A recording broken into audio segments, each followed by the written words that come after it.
Hello, welcome to Aviva Studios. Today I'm going to tell you about the plot of my novel. The book is called The Spark. It's going to be a 300-page high fantasy novel, most likely. Some might say that it's an urban fantasy or a coming of age novel. A publisher will probably call it high fantasy. But without further ado, let's get into the plot. But then I can't really talk about the plot without talking about the setting. So let's start there. I'm going to tell you about the setting of my book. The characters live in a country called Garev, and my protagonist, Gus, lives in a place called Monday, which is the countryside. His name is Augustus. His parents call him Ogi, and his friends call him Gus. I imagine that Garev is sort of ancient.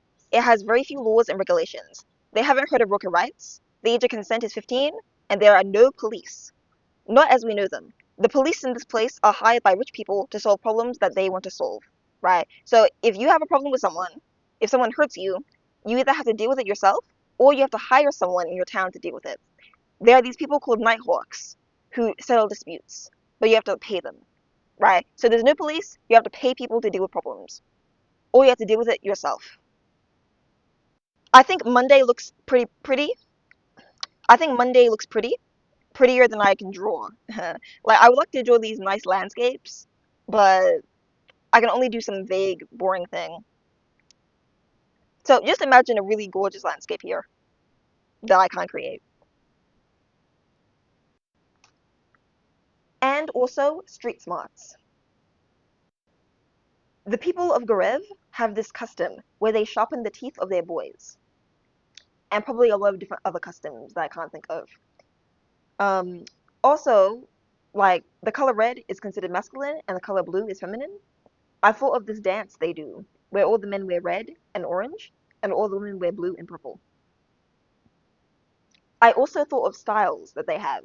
For instance, the people who live in Monday are more likely to grow their hair long, whether they're a man or a woman, and the people who live in Pakrava are more likely to have their hair short, whether they're a man or a woman.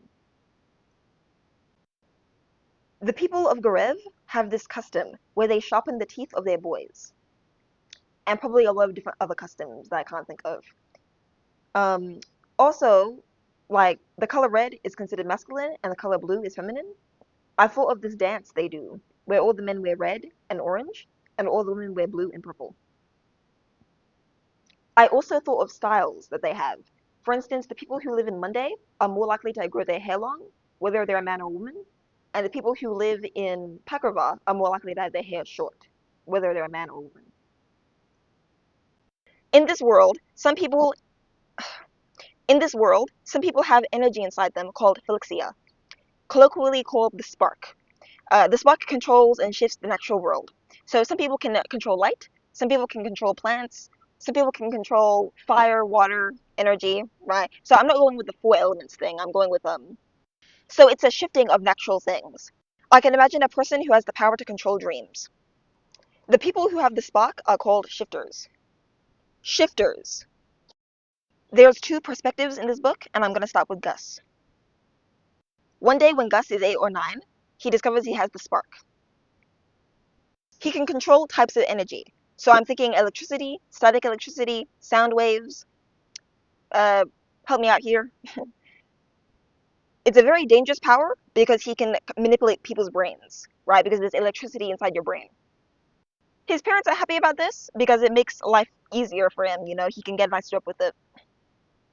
They immediately do what they need to do to train him because they don't want him to lose control and accidentally zap someone. So he has to have it under full control by the time he's like 14. There are the magic schools in this world, right? You have to train on your own.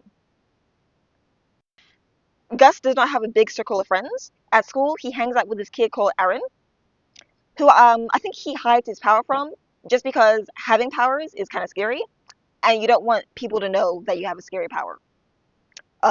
Yeah, and Gus has one of the scariest powers, so he doesn't tell most people about it.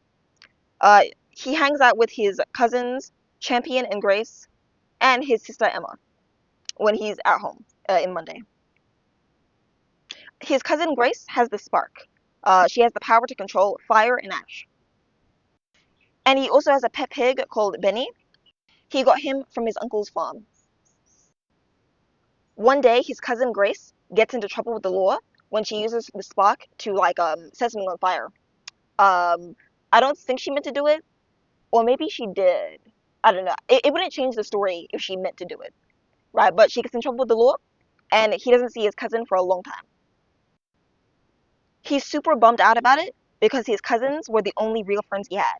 He had Grace and he had Champion, right? There was a kid in school called Aaron that he was friends with, but after Grace is arrested, uh, Aaron, um, Aaron sees that he's so bummed out about it that he stops hanging out with him. Instead of helping him out with his problem or having a conversation about it and talking, like he just leaves because he cannot handle how depressed he got. So they didn't have a strong friendship like he thought. A little word about the school they go to. Okay, so as I said before, they don't learn how to control their magic in school, right? There's like non-shifters there as well, right? So they learn math, history, literature.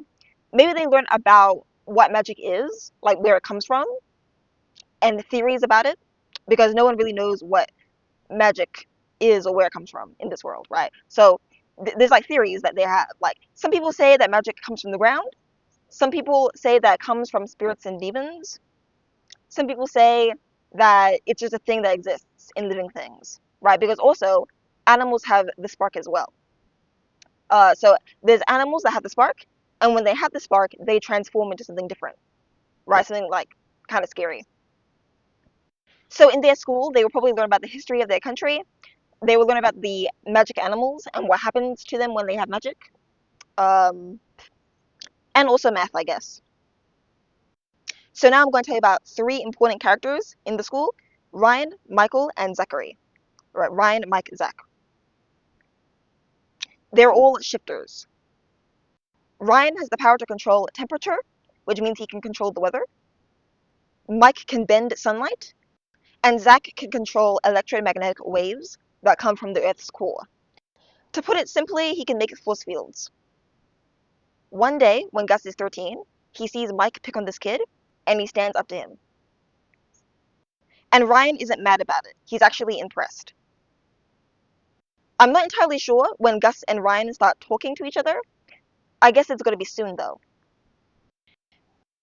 A few weeks later, Gus goes on a mountain hike with his dad, and they see the hounds walking below them.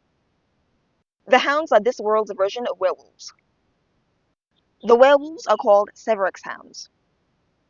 And there's a bunch of nasty rumors about the hounds, right? Like maybe they eat people or they're doing something dirty in the city. I don't know. Like I haven't thought of all the stories, but just so you know, people are scared of the hounds.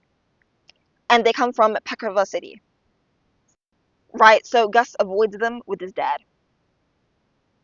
Gus enjoys playing the violin, right? He got the violin from his grandfather, who used to play all the time.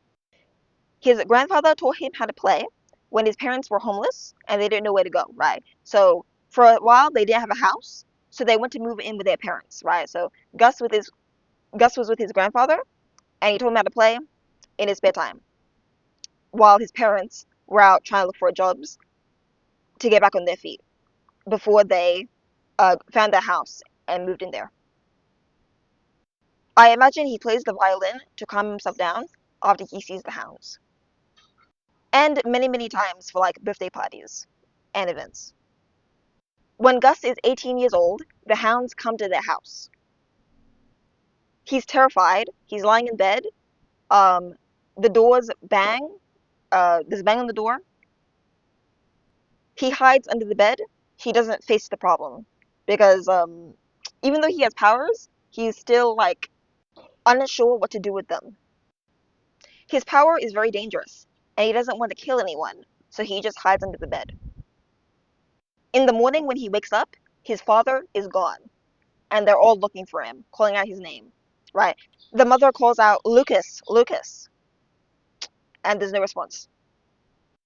And everyone assumes that the werewolves took him. The mother's name is Julia, by the way. Gus has no clue what to do. He wanders around Monday until he finds a group of people who tell him that there's someone in Pakrava who he can make a deal with, who will help him out. This person is a nighthawk. They call themselves the Ice Wolf. Since the werewolves live in Pakrava, he has to go to a Nighthawk that's in Pekrova, right? So there's a Nighthawk in Monday, but he can't help him. So Gus goes to the city of Pekrova, and he does it. He meets the Ice Wolf, and he makes a deal with him.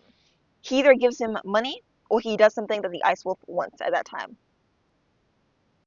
I think giving him money probably makes the most sense here. Gus finds out who the Ice Wolf is eventually. He finds out that the Ice Wolf is Ryan. Right. So he's lived a crazy life, right? We'll get to that. So Ryan and Gus work together to find his dad and to also find Ryan's friend Mike, who was also taken too.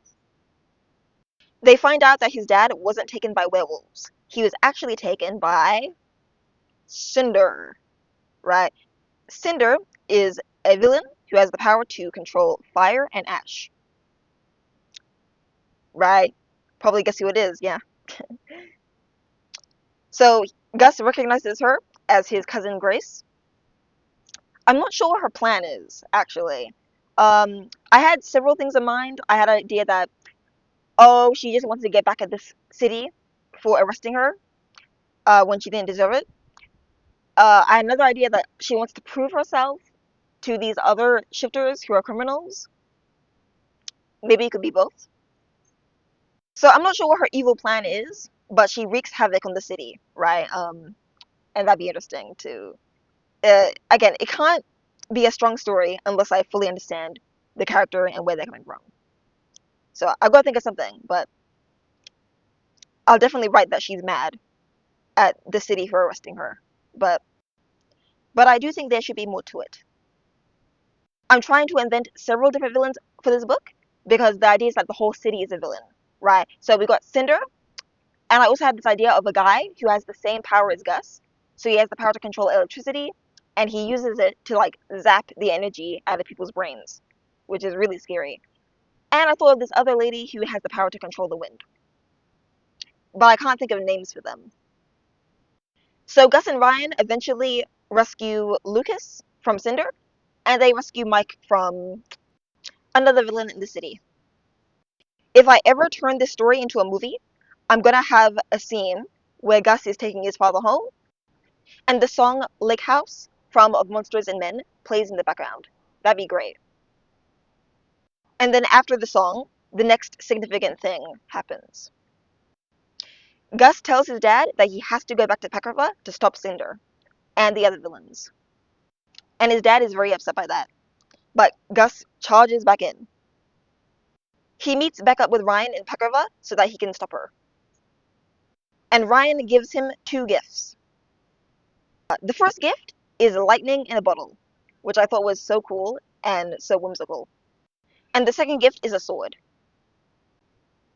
In my mind, for the movie, I imagine a montage where Ryan and Gus are becoming stronger friends, and there's a song in the background that plays, right? The song is called Crystals by Of Monsters and Men again. Very lovely song. I would love to use it. So they become strong friends, and Gus has lightning in a bottle and a sword. He goes and he fights the villains, and the climactic moment is fighting Cinder. I won't spoil how that goes down. I'm not sure what comes after the climactic moment, though. There's a lot I have to think about. And that's all I have to say for Gus's perspective. Moving on into Ryan's perspective. So the way this book works is that it alternates between two perspectives, Gus and Ryan. So the odd chapters are Gus, and the even chapters are Ryan.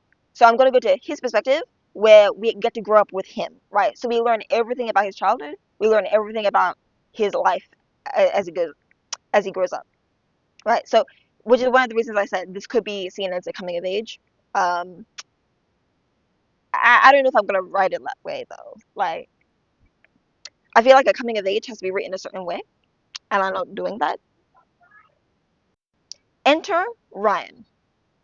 Ryan lives in the city of Pekrova with his single mother. She is not a good mother, but she never wanted to be. She was raped when she was 15 years old by this guy at a party, maybe. Right? Like, I imagine that she was at a party or somewhere. She agreed to have sex with a guy, and then in the middle of sex, she said no, but he wouldn't stop, and he got her pregnant. That was my first thought, but maybe I should change the story to be a bit more. That was my first thought, but maybe I should change the story to be more violent. Because the idea I had was that, oh, after the rape, right, maybe a violent rape, she becomes alcoholic, right? She becomes an alcoholic. She uses drugs and alcohol to cope. So maybe I should have made it more violent if she's using drugs to cope. I'm not sure. His mother also used to bring. His mother also brought in other adults who would drink alcohol, use drugs, and act wild in the house. So Ryan was basically hurt by all the adults who ever walked into that house. Ryan was a troublemaker. He didn't listen. And his mother was not good at disciplining him, right? She was emotionally and physically abusive. She didn't handle him well. When she learned that he had the spark at age 9, she was really upset by this because now she had to spend time training him how to use his powers, and she didn't want to do that.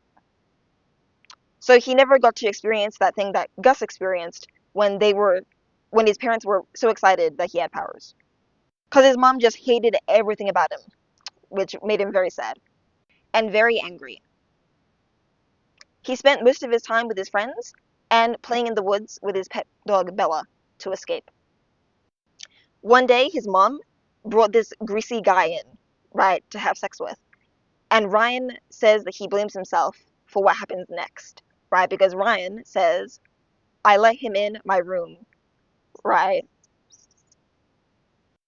You can probably guess what happens next. He's molested several times by him, and it kept on happening until his mother just decided to stop bringing him over. So Ryan grows up an angry, sad, confused kid. He gets into constant fights with people and also werewolves. There's a little glimmer of hope that he has, right? So Ryan has dreams about being a musician. He gets good at the drums, right? And his friends also play instruments too. And he dreams about starting a band called Pandemonium. If only he could get the money and get out of Pakrava.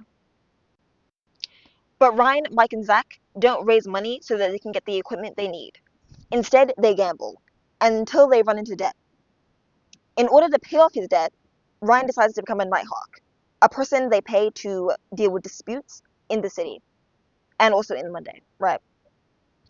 He plans to be a Nighthawk until the day is paid. He probably makes a lot of mistakes doing this and gets into fights. I can also imagine that he asks a female customer to have sex with him before he deals with a dispute. Probably doesn't take the job too seriously. Right, just to be clear, Ryan, Mike, and Zach, they all commit crimes. They always get into fights. They gamble. They are troublemakers. Pekrova is a very dangerous city. The danger is everywhere, and there's plenty of people who are worse than Ryan, right? Like the villain, Cinder, who, ironically, didn't come from Pekrova. Okay, so Ryan goes to school. He sees his friend Mike, right, bully someone, right, doesn't do anything because, they always get into fights, right? This is just normal for them. But Gus stands up to Mike, and he actually admires his bravery, right? Because Mike is much bigger than Gus, and they're also older than Gus, right? So the trio, Ryan, Mike, and Zach, they're like 3 years older than Gus, right? So he sees Gus being brave, and eventually they start to talk. I don't think they become friends at this point. I think it takes a while, but they start to talk after Gus confronts Mike. I think maybe they bond over music, but they don't become close friends yet. One night when Ryan is out in this One night when Ryan is out being a Nighthawk, Gus approaches him and asks for a deal. And you know how that goes, right? So I think that's all I gotta say. I haven't told you everything about the story. I haven't even told you about the love interests. Um, Ryan and Gus, they got love interests. Gus has got Brianna, and Ryan's got Zainab. Okay, I should probably talk about Mike and Zach now. They gotta have something going for them. So as for Mike and Zach, I'm not entirely sure what to do with them. Mike, I do have a backstory for Mike. Mike comes from a large family, a really large, rich family. He has 10 brothers and sisters. He also has a twin sister called Stephanie. He was hanging around um, he was hanging around Ryan from a young age, right? And he became a troublemaker, right? And his parents disowned him because he was doing bad stuff, right? Like he was stealing, he was hurting people, and his parents disowned him. And I think he starts living with Ryan. He grew up a sheltered kid, right? So Ryan has to teach him everything about life. Ryan has to teach him how to use a washing machine, right? He has to teach, and also street smarts. He want to do everything because his parents didn't teach him anything, right? They mostly just ignored him. He is like I think he's like the ninth kid in the family. He has a twin sister called Stephanie. He was born before her, right? So he's the ninth, she's the 10th, and then there's Brianna. Oh wait, is he the ninth or is he the eighth? I had this idea that he had a little brother called Jamie, right? So there's so he's one of the youngest, right? Um, so Mike is one of the youngest, and then there's Stephanie, who came after his twin sister, Brianna, and then his little brother Jamie, right? And he's one of the youngest ones, and he got ignored a lot, right? And his parents didn't teach him anything, and Ryan had to teach him how to do things, like use a washing machine. So they live together, they do trouble together. Um, as I said before, they run into debt because they gamble. So Ryan becomes a Nighthawk to get out of debt. I don't have a story for him here. Like I have a backstory. Like he's disowned by his rich family and lives a life of crime. So I've got a backstory for him, but I don't know how he affects this plot. But I don't know how he affects this plot yet. Let's go to Zach. Zach grew up in Ryan's neighborhood, right? He has four brothers and sisters. His dad was mean and abusive. He died when he was 14 years old, and despite the things he did to him, he still feels really bad about his death, right? And it really tore him up. Um, I thought of a side plot where Zach meets up with Cinder halfway through the book after she breaks out of prison, right? And he starts helping her, right? And they get into a relationship and they have sex, and he starts helping her out, all right? And he unknowingly helps her get stronger so that she can wreak havoc on the city, right? So he gives her the tools she needs, and he gets her back on her feet after she breaks out of prison, right? He feels bad about helping her rise to power, and he helps Ryan and Gus fight her at the end of the story, right? So this is an idea I had. And as for Gus's sister Emma, I am not sure what to do with her yet. I'll think of something. All I can think of now is that she's friends with a girl called Zainab. Zainab is Ryan's love interest. But I don't know what she does. Man, there's so much to say. The script was the script was so long and so hard for me to do. I hope you enjoyed the video. The drawings aren't the best, but I'm happy with them. They get the job done. I can't wait to see your comments. That's all, folks. Have a nice day.